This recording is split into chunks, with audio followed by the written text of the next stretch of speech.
Papasalamat ako, 2 presidente na ng Pilipinas ang na-meet ko.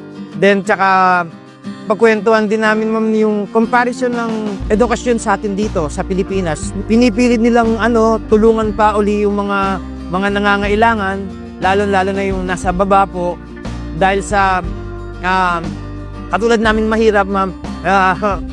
Priority sa amin, tsaka mahal niya kami mga Pilipino.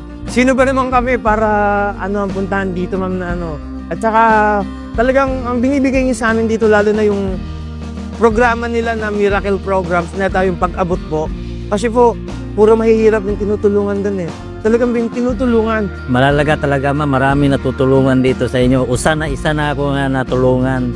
At nagpasalamat ako nga natutunan ko tong walang gutom ng gutom kitchen. Dahil minsan magutom ako, mapunta ako dito, nakakain ako.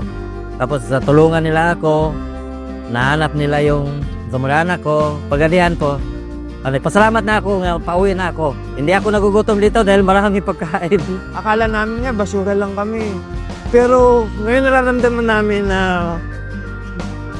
may pangarap na uli kami. At pangako namin, kung ano man maitutulong namin, kahit na kariliit lang, tutulong kami. At higit sa lahat, ma'am, yung bumubuo ng DSWD ngayon, ma'am, maraming salamat dahil wala na yung takot ng mga taong lansangan sa kanila.